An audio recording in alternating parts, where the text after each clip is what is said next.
ស្ទឹងអងរឹងធ្លាប់យោចាំងឆ្លងស្រមោលក្រំខែភ្លឺថ្លាស្រណោះសំដីស្បត់ស្បាយសាច់ចាហាស្មងស្នេហាលុះត្រាខ្សិនខ្សៃ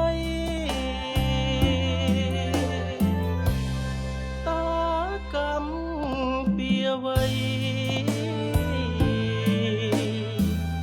អ្នកមកប្រឡ័យឲ្យខ្ញុំខ្លោចសាជីវិតអាប់អ៊ូព្រោះរឿងស្នេហាឥឡូវសង្សារមានថ្មីចោលខ្ញុំស្នេហ៍បាត់សំរងសំផងស្រីបងដីស្នេហ៍យើងលងក្នុងជម្រៅកម្មរឿងកនឡងផុតមកជាយូរឆ្នាំហើយចង់ស៊ូទ្រាំចាំជួបជាតិក្រោយ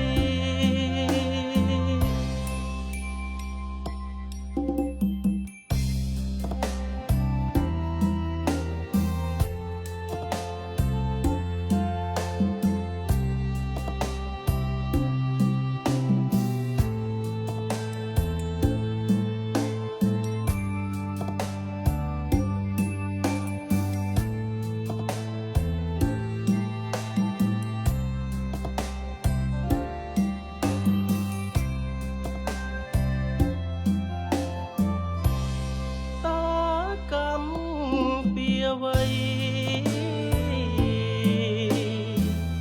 អ្នកមកប្រឡ័យឲ្យខ្ញុំខ្លោចសាជីវិតអាប់អ៊ូព្រោះរឿងស្នេហាឥឡូវសង្សារមានថ្មីចោលខ្ញុំស្នេហ៍បាត់សំរងសំផងស្រីបង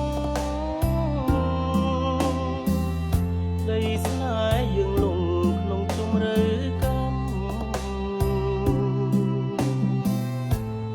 រឿងកនឡងផុតមកជាយូរឆ្នាំហើយចង់